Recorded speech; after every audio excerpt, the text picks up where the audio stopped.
माननीय मुख्यमंत्रीगण, भारत सरकार के सभी मेरे साथी,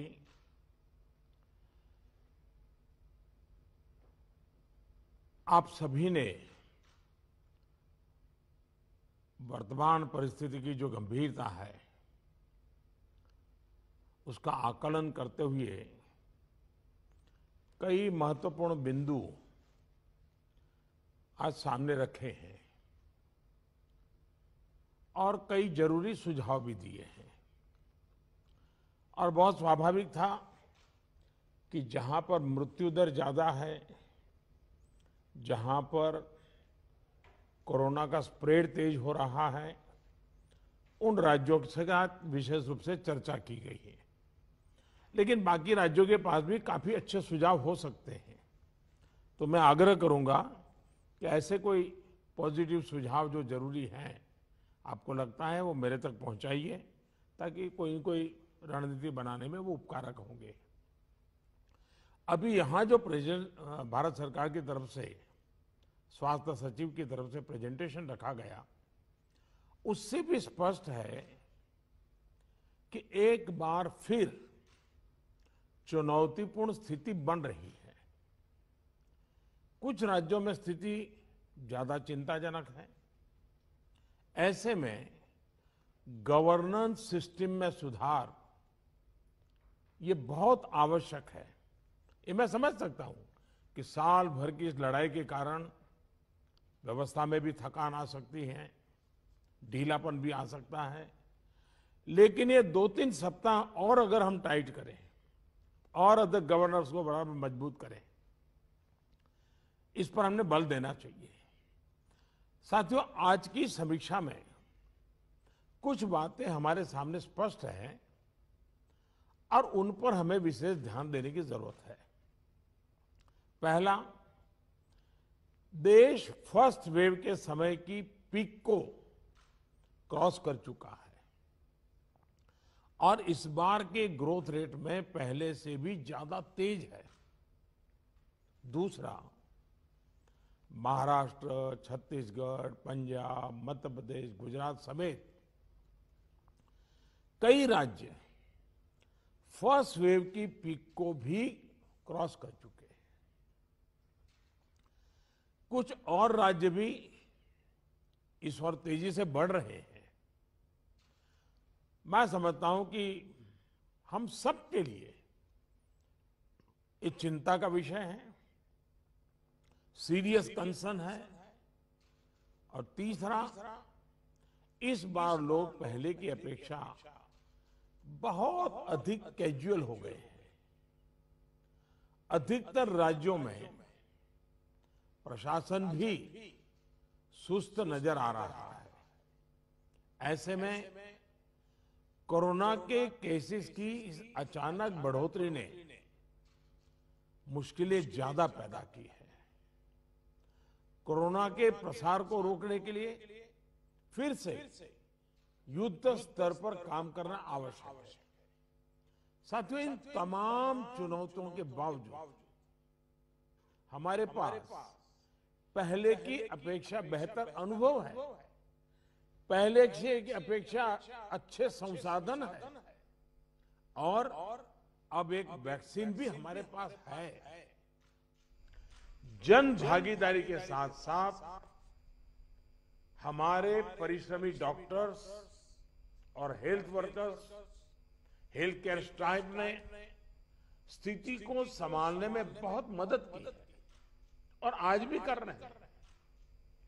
आप सभी में अपने पहले के अनुभवों का प्रभावी ढंग से उपयोग अपेक्षित है। अब आप कल्पना कीजिए कि गत वर्ष इन दिनों में हमारे हाल क्या थे। हमारे पास टेस्टिंग लैब नहीं थे, इवन मास्क कहां से मिलेगा ये भी एक चिंता का विषय था, पीपीई किट नहीं था। और उस समय हमारे लिए बचने का एकमात्र साधन बचा था लॉकडाउन, ताकि हम व्यवस्थाओं को एकदम से जितना तेजी से बढ़ा सके और वो हमारी स्ट्रेटेजी काम आई। हम व्यवस्थाओं को बना सके, संसाधन खड़े कर पाए, हमारी अपनी कैपेबिलिटी बढ़ाई, दुनिया से जहां से प्राप्त कर सकते कर पाए, और लॉकडाउन के समय का हमने उपयोग किया। लेकिन आज जो स्थिति है, आज जब हमारे पास सब संसाधन है, तो हमारा बल, और ये हमारे गवर्नेंस की कसौटी है, हमारा बल माइक्रो कंटेनमेंट जोन पर होना चाहिए। छोटे छोटे कंटेनमेंट जोन पे सबसे ज्यादा होना चाहिए। जहां पर रात्रि कर्फ्यू का प्रयोग हो रहा है, वहां मेरा आग्रह है कि उसके लिए शब्द प्रयोग हमेशा करें, कोरोना कर्फ्यू, ताकि कोरोना के प्रति एक सजगता बनी रहे। कुछ लोग ये इंटेलेक्चुअल डिबेट करते हैं कि क्या कोरोना रात को ही आता है। हकीकत में दुनिया ने भी ये रात्रि कर्फ्यू के प्रयोग को स्वीकार किया है, क्योंकि हर व्यक्ति को कर्फ्यू समय होता है तो याद आता है कि हाँ, मैं कोरोना काल में जी रहा हूं, और बाकी जीवन व्यवस्थाओं को कम से कम प्रभाव होता है। हाँ, अच्छा होगा कि हम कोरोना कर्फ्यू रात को 9 बजे शुरू करें या रात को 10 बजे शुरू करें और सुबह 5-6 बजे तक चलाएं, ताकि बाकी व्यवस्थाओं को प्रभाव ज्यादा न हो। और इसलिए उसको कोरोना कर्फ्यू के नाम से ही प्रचलित करें। और कोरोना कर्फ्यू एक प्रकार से लोगों को एजुकेट करने के लिए काम आ रहा है, अवेयरनेस के लिए काम आ रहा है, तो हमने इसके तरफ ध्यान देने के। लेकिन मैंने पहले कहा, अब हमारे पास व्यवस्थाएं इतनी हो चुकी हैं, माइक्रो कंटेनमेंट जोन, उसी पर बल दीजिए, आपको अच्छे परिणाम मिलेंगे। हाँ, उसमें जरा सरकार को थोड़ी मेहनत ज्यादा पड़ती है, गवर्नेंस को टाइट रखना पड़ता है, हर चीज को माइन्यूटली ऑब्जर्व करना पड़ता है, लेकिन ये मेहनत रंग लाएगी, ये मुझ पे विश्वास कीजिए। दूसरी बात है, हमने पिछली बार कोविड का आंकड़ा 10 लाख एक्टिव केसेस से 1.25 लाख तक नीचे लाकर दिखा दिया था। ये जिस रणनीति पर चलते हुए संभव हुआ, वो आज भी उतने ही सटीक है। और मजा देखिए, उस समय सफलता हम ही लोगों ने पाई थी, तब संसाधन भी कम थे। आज तो संसाधन ज्यादा है और अनुभव भी ज्यादा है, और इसलिए हम इस पीक को बहुत तेजी से नीचे ला सकते हैं, पीक को ऊपर जाते रोक भी सकते हैं। और अनुभव कहता है कि test, track, treat, Covid appropriate behaviour और कोविड मैनेजमेंट, इन्हीं चीजों पर हमें बल देना है। और आप देखिए, अब एक विषय ऐसा आया है, मैं आप सभी मुख्यमंत्रियों से आग्रह करता हूं कि आप अपने राज्य की मशीनरी के द्वारा थोड़ा अगर एनालिसिस करें, सर्वे करें, और एक सवाल का जवाब हमें मिल सकता है क्या, मैं इसको सवाल के रूप में कह रहा हूं। होता क्या है कि इन दिनों कोरोना में, ये थोड़ा वेरिफिकेशन का विषय है, लेकिन आप भी उसको राज्य में करवा सकते हैं। पहले कोरोना के समय क्या होता था, हल्के फुल्के सिम्टम्स भी लोग डर जाते थे, तो तुरंत एक्शन लेते थे।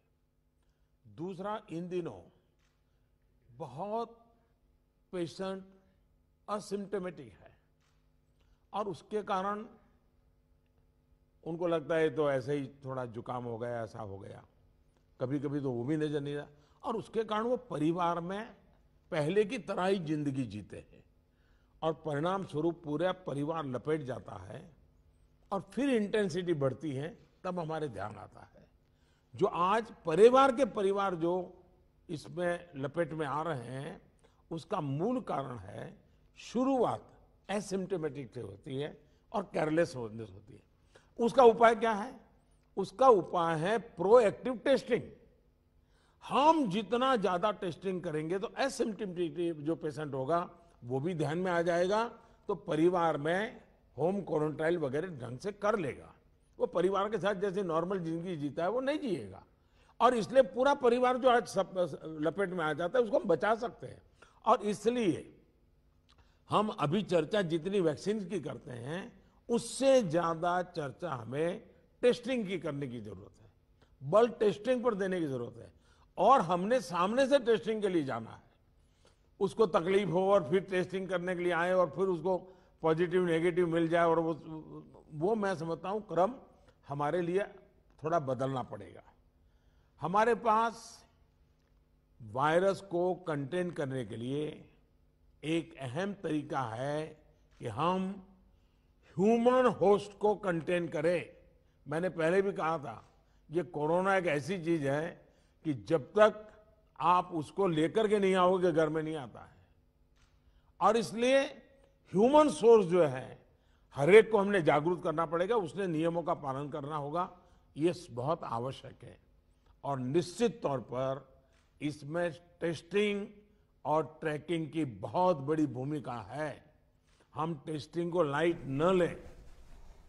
टेस्टिंग को हमें हर राज्य में इतना बढ़ाना होगा कि पॉजिटिव रेट कैसे भी करके 5% के नीचे ला करके रख जाए। और आपको याद होगा, शुरू में जब कोरोना की खबरें आने लगी तो हमारे यहाँ कंपटीशन होने लगी। वो राज्य तो निकम्मा है, वहाँ बहुत बढ़ गया, फलाना राज्य बहुत अच्छा कर रहा है। राज्यों की आलोचना करना बड़ा फैशन हो गई थी। तो पहली मीटिंग में मैंने आप सबसे कहा था कि संख्या बढ़ने से आप जरा भी चिंता मत कीजिए, उसके कारण आपका परफॉर्मेंस बुरा है, प्रेशर में मत रहिए, आप टेस्टिंग पर बल दीजिए। और वो बात मैं आज भी कह रहा हूं, संख्या ज्यादा है इसलिए आप गलत कर रहे हैं, ये सोचने की जरूरत नहीं है। आप टेस्टिंग ज्यादा करते हैं, उसके कारण पॉजिटिव केस नजर आते हैं, लेकिन बाहर निकलने का रास्ता वही है। और जो आलोचना करने वाले हैं, थोड़े दिन आलोचना सुननी पड़ेगी, लेकिन रास्ता तो टेस्टिंग का ही है। टेस्टिंग के कारण आंकड़ा बड़ा आ जाता है, आने दीजिए। उसके कारण कोई राज्य अच्छा है, कोई राज्य बुरा है, ऐसा मूल्यांकन का तरीका ठीक नहीं है। और इसलिए मेरा आपका आग्रह है कि इस प्रेशर से बाहर निकल जाइए, टेस्टिंग को बल दीजिए। भले पॉजिटिव केस ज्यादा आते हैं, आने दीजिए, लेकिन उसी का तो हम उपाय कर पाएंगे। और हमारी टारगेट 70%, 70% आरटी-पीसीआर टेस्ट करने का है। कुछ जगह से मेरे पास खबर आई है, मैंने वेरीफाई नहीं किया है, कि कुछ लोग जो आरटी-पीसीआर टेस्ट कर रहे हैं उसमें जो सैंपल लेते हैं उसमें बहुत लेथार्जिक है। ऐसे ही मुंह के आगे ही से सैंपल ले लेते हैं। ऐसा है, बहुत गहरे जाकर के सैंपल लिए बिना रियल रिजल्ट मिलता ही नहीं है। अगर आपने ऊपर ऊपर से ले लिया मुंह में थोड़ा सा डाल करके, तो जो रिजल्ट आएगा वो तो नेगेटिव ही आने वाला है। और इसलिए जब तक सुई को अंदर डाल करके सैंपल नहीं लेते हैं, जिन राज्यों में ये हो रहा है इसको रोकने के लिए कोशिश कीजिए। भले पॉजिटिव केस बढ़े, चिंता मत कीजिए, लेकिन पॉजिटिव केस होगा तो ट्रीटमेंट होगा, लेकिन वो नहीं होगा तो घर में फैलाता रहेगा, पूरे परिवार को, पूरे मोहल्ले को, पूरे टेनामेंट को, सबको लपेट लेगा। हमने पिछली मीटिंग में भी इस पर चर्चा की थी कि आरटी-पीसीआर टेस्ट बढ़ाने की जरूरत है। और फिर मैं कहता हूं कि प्रॉपर सैंपलिंग और प्रॉपर होना चाहिए। आपने देखा होगा, कुछ लैब सबको निगेटिव दे रही है, कुछ लैब सबको पॉजिटिव दे रही है, तो ये तो अच्छी चित्र नहीं है। तो कहीं कुछ कमी है, और ये गवर्नेंस के माध्यम से हमने चेक करना होगा। कुछ राज्यों को इसके लिए इंफ्रास्ट्रक्चर बढ़ाने की जरूरत होगी, लेकिन इसे जितनी तेजी से करेंगे उतना ही मददगार होगा। लैब्स में शिफ्ट बनाने की जरूरत करनी है, तो मैं समझता हूं इसे भी किया जाना चाहिए। साथ ही मैंने जैसे पारण में कहा, कंटेनमेंट जोन्स में टेस्टिंग पर हमें बहुत बल, जिस कंटेनमेंट जोन तय करें उसमें एक भी व्यक्ति टेस्टिंग के बिना रहना नहीं चाहिए। आप देखिए, आपको परिणाम फटाफट मिलना शुरू हो जाएगा। साथियों, जहां तक ट्रैकिंग का प्रश्न है, प्रशासनिक स्तर पर हर इन्फेक्शन के हर कॉन्टैक्ट को ट्रैक करना, ट्रेस करना और कंटेन करना, इनमें बहुत तेजी की जरूरत है। 72 आवर्स में कम से कम 30 कॉन्टैक्ट ट्रेसिंग से हमारा टारगेट कम नहीं होना चाहिए। एक व्यक्ति का खबर आया तो उसके 30 संबंधित लोगों जो भी मिले हैं उसको हमने करना ही पड़ेगा। कंटेनमेंट जोन की भी सीमाएं स्पष्ट होनी चाहिए, वेग नहीं होना चाहिए। पूरे के मोहल्ले, इलाके के इलाके, ऐसा मत करो। अगर 2 फ्लैट हैं, एक इमारत में 6 मंजिला है, तो फिर उतनों को ही करो। बगल का टावर है, उसको बाद में देखो। अदरवाइज क्या होगा कि हम सब के सब सरल मार्ग यही है कि मेहनत कम पड़ती है, ये कर दो। उस दिशा में मत जाइए। आप सब इस दिशा में सक्रिय हैं, बस हमारी सतर्कता में कोई कमी नहीं आनी चाहिए, यही मेरा आग्रह रहेगा। हमें ये सुनिश्चित करना है कि कोविड फटीग के चलते जमीन तक जाते जाते प्रयासों में सुस्ती किसी भी प्रकार से नहीं आने देनी है। कई राज्यों में कॉन्टैक्ट ट्रेसिंग को पीरियोडिकली क्रॉस चेक करने के लिए भी टीम्स बनाकर काम किया है। इसके अच्छे नतीजे मिले हैं। हम सबको ये भी अनुभव है कि जहां कंटेनमेंट जोन में हेल्थ मिनिस्ट्री की एसओपीज का, और मैं मानता हूं ये एसओपी बड़े अनुभव से तैयार हुई है और समय समय पर उसको अपग्रेड किया गया है, उस एसओपी का प्रभावी पालन हो रहा है, वहां बहुत अच्छी सफलता मिल रही है। इसलिए मेरा ये सुझाव जरूर होगा कि इस और विशेष ध्यान दिया जाए। साथियों, हमने चर्चाओं के दौरान अभी मोर्टालिटी रेट पर चिंता जताई। ये कम से कम रहे, इन पर भी हमें बहुत जोर देना है। और उसका मूल कारण यही है कि वो रूटीन लाइफ जीता है, मामूली बीमारी ऐसा मान लेता है, पूरे परिवार में फैला देता है, और फिर एक स्थिति बिगड़ने के बाद अस्पताल तक आता है, फिर टेस्टिंग होता है, और तब चीजें हमारे हाथ से निकल जाती है। हमारे पास हर हॉस्पिटल में डेथ एनालिसिस की जानकारी होनी चाहिए। किस स्टेज में बीमारी का पता चला, कब एडमिशन हुआ, मरीज को कौन कौन सी बीमारियां थी, मृत्यु के पीछे अन्य क्या फैक्टर्स रहे, ये डाटा जितना कॉम्प्रिहेंसिव होगा, हमें उतने ही जीवन बचाने में बहुत आसानी होगी। साथियों, मैं आपकी भी जानकारी में है कि एम्स दिल्ली हर मंगलवार और शुक्रवार को इस विषय पर वेबिनार आयोजित करते हैं और देश भर के डॉक्टर्स उनसे जुड़ते हैं। ये लगातार होते रहना चाहिए। सभी राज्यों के अस्पताल इनसे जुड़ते रहें। जो नेशनल क्लिनिकल मैनेजमेंट प्रोटोकॉल चल रहा है, उनकी जानकारी सबको रहे, ये भी जरूरी है। और ये लगातार कम्युनिकेशन की व्यवस्था है। जो मेडिकल फैकल्टी के लोग हैं, उनको उन्हीं की भाषा में उन्हीं को लोग समझाएं, इसका प्रबंध है, इसका लाभ लेना चाहिए।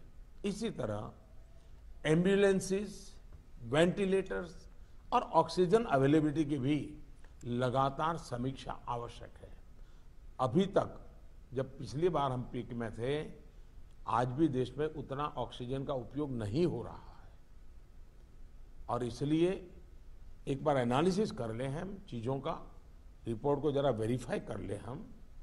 साथियों, एक दिन में हम 40 लाख वैक्सीनेशन के आंकड़े को भी पार कर चुके हैं।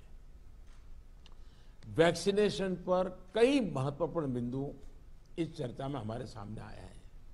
देखिए, वैक्सीनेशन में भी आपके अधिकारियों को लगाइए, दुनिया भर के समृद्ध से समृद्ध देश जिसके पास सब सुविधाएं उपलब्ध है, उन्होंने भी वैक्सीनेशन के लिए जो क्राइटेरिया तय किए हैं, भारत उनसे अलग नहीं है। आप जरा स्टडी तो कीजिए, आप पढ़े लिखे लोग आपके पास है, जरा देखिए तो सही।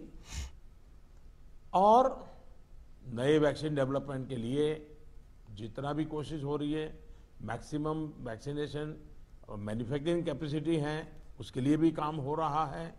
और वैक्सीन के डेवलपमेंट से लेकर स्टॉक और वेस्टेज जैसे जरूरी बिंदुओं पर भी चर्चा हुई है। ये बात सही है। आपको मालूम है कि भी इतनी वैक्सीन बन पाती है। अभी ऐसा तो नहीं है कि इतने बड़े बड़े फैक्ट्रियां कोई रातों रात लग जाती हैं। जो हमारे पास अवेलेबल है उसके हमें प्रायोरिटाइज करना पड़ेगा। किसी एक राज्य में सारा माल रख करके हमें परिणाम मिल जाएगा, ये सोच ठीक नहीं है। हमें पूरे देश को ख्याल करके ही उसको मैनेजमेंट करना पड़ेगा। कोविड मैनेजमेंट का एक बहुत बड़ा पार्ट वैक्सीन वेस्टेज ये रोकना भी है।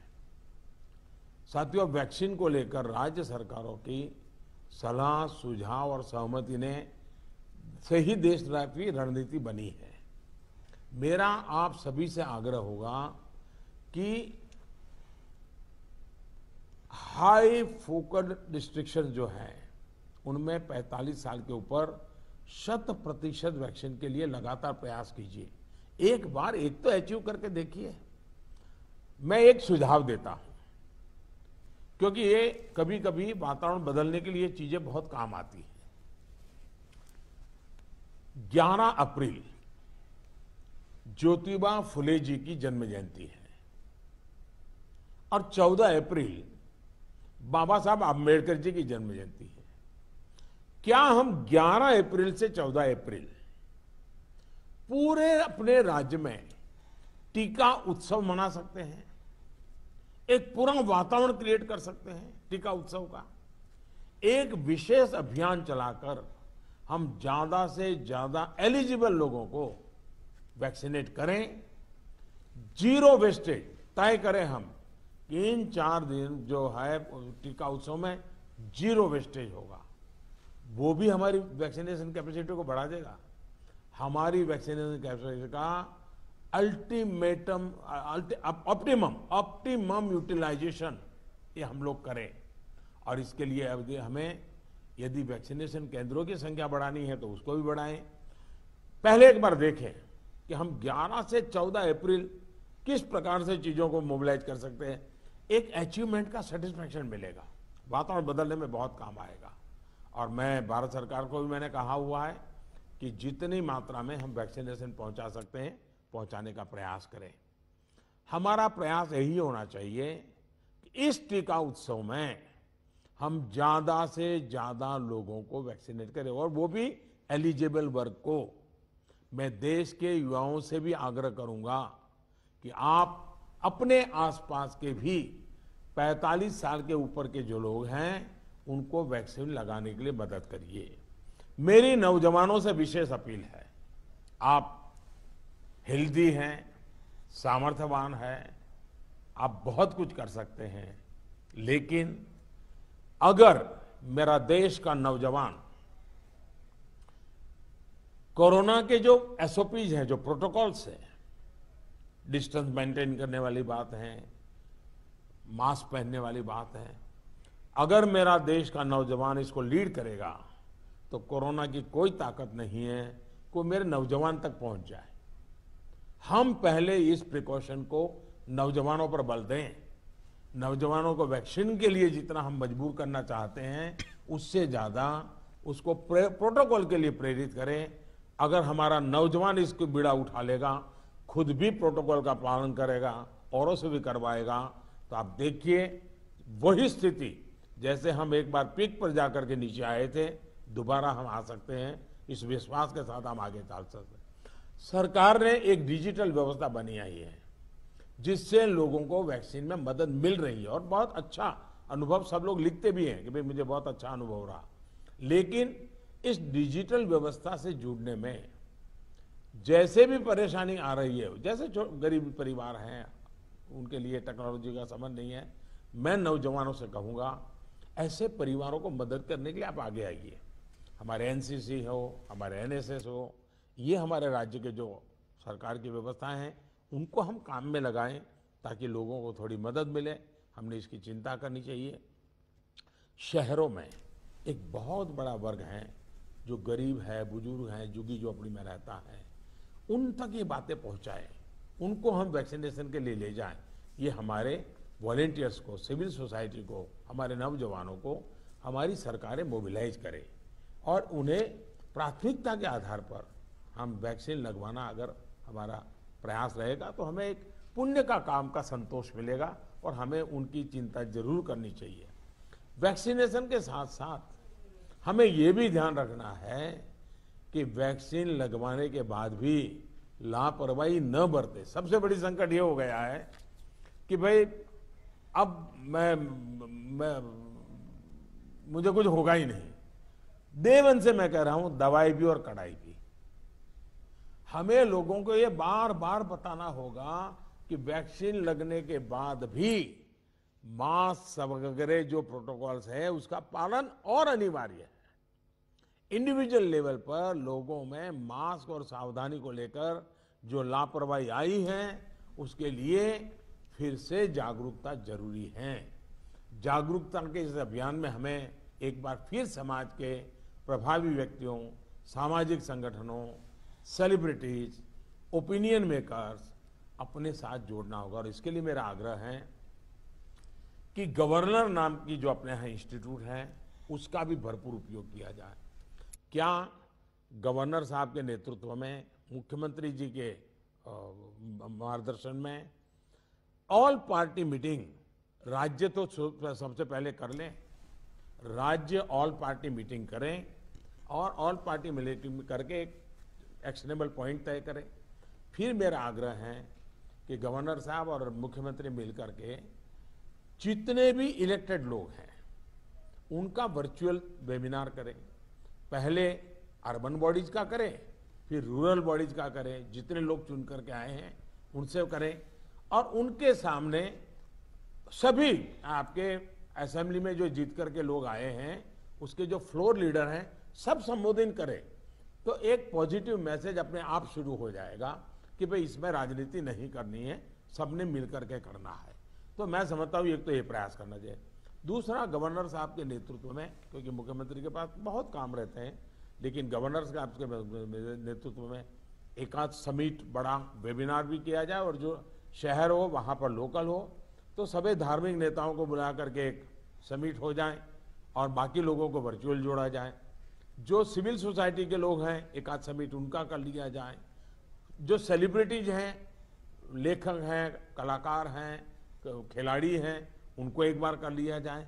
मैं समझता हूं कि ये गवर्नर के माध्यम से इस प्रकार के लगातार भिन्न भिन्न समाजों के लोगों को जोड़ने का एक मूवमेंट चलाया जाए। और यही बात कि भाई आप इन प्रोटोकॉल का फॉलो कीजिए, टेस्टिंग पर बल दीजिए। हमारा क्या हुआ है, हम एकदम टेस्टिंग भूल करके वैक्सीन पर चले गए। वैक्सीन जैसे जैसे प्रोडक्ट होगी, जैसे जैसे पहुंचेगी। हमने लड़ाई जीती थी बिना वैक्सीन को। वैक्सीन आएगी कि नहीं आएगी वो भी भरोसा नहीं था, तब हम लड़ाई जीते। तो आज हमें इस प्रकार से भयभीत होने की कोई जरूरत नहीं है, लोगों को भयभीत होने नहीं देना है। अगर हम जिस तरीके से लड़ाई को लड़े थे उसी तरीके से लड़ाई को जीत सकते हैं। और जैसा मैंने कहा, पूरे परिवार लेपट में आ रहे हैं, उसका मूल कारण जो मुझे नजर आता है, फिर भी आप लोग इसको वेरीफाई कीजिए। मैं क्लेम नहीं कर रहा हूं किसी चीज का, मैं सिर्फ अपना ध्यान आकर्षित करता हूं कि एसिम्प्टोमेटिक कारणों से शुरू में परिवार में ये फैल जाता है, फिर अचानक परिवार में जो पहले से बीमार व्यक्ति है या कुछ करने वाला है वो एकदम से नए संकट में आ जाता है, फिर पूरा परिवार संकट में आ जाता है। और इसलिए मेरा आग्रह है, प्रोएक्टिवली हमने टेस्टिंग पर बल देना होगा। हमारे पास व्यवस्थाएं हैं, हिंदुस्तान के हर जिले में लैब बन चुकी हैं। एक लैब से शुरू किया था हमने, आज हर जिले में लैब पहुंच गई है, और हम इस चीज को बल ना दे तो कैसे होगा। इसलिए मेरा आग्रह है, जहां तक राजनीति करना न करने का सवाल है, मैं तो डे वन से देख रहा हूं, भांति भांति के बयानों को झेल रहा हूं, लेकिन मैं कभी मुंह खोलता नहीं हूं, क्योंकि मैं मानता हूं ये हिंदुस्तान के लोगों की सेवा करना पवित्र हमारा जिम्मेवारी है। हमें ईश्वर ने इस समय ये कठिन परिस्थिति में सेवा करने का जिम्मा दिया है, हमने इसको निभाना है। जो राजनीति करना चाहते हैं वो कर ही रहे हैं, उनके लिए मुझे कुछ कहना नहीं है, लेकिन हम सभी मुख्यमंत्री अपने राज्य के सभी दलों को बुला करके, सभी प्रकार के लोगों को साथ रख करके अपने राज्य में स्थिति को बदलने के लिए आगे आएंगे। मुझे पक्का विश्वास है इस संकट को भी हम देखते ही देखते पार करके निकल जाएंगे। फिर एक बार मेरा यही मंत्र है, दवाई भी और कड़ाई भी। ये इस विषय में कोई कॉम्प्रोमाइज मत कीजिए जी। मैंने पिछली बार भी कहा था कि आपको जुकाम की दवा ले ली और बार बारिश आ रही है, आप कहें मैं छाते का उपयोग नहीं करूंगा, ये नहीं चल सकता है। आपको अगर जुकाम हुआ है, दवाई ली है, ठीक हुए, तो भी अगर बारिश आ रही है तो आपको छाता रखना ही पड़ेगा, रेनकोट पहनना ही पड़ेगा। वैसा ही ये कोरोना एक ऐसी बीमारी है जैसे हर प्रोटोकॉल में फॉलो करते हैं, इसको भी करना पड़ेगा। और मैं ये कहूंगा कि जैसे हमने पिछली बार कोरोना को नियंत्रित किया था, वैसे ही हम इस बार भी कर लेंगे। मेरा पक्का विश्वास है और मेरा आप पर भरोसा है। आप अगर इनिशिएटिव लेंगे, चिंता करेंगे और फोकस टेस्टिंग पे कीजिए। वैक्सीनेशन की व्यवस्था एक लंबे कालखंड के लिए है जो निरंतर चलानी होगी, वो चलाते रहेंगे।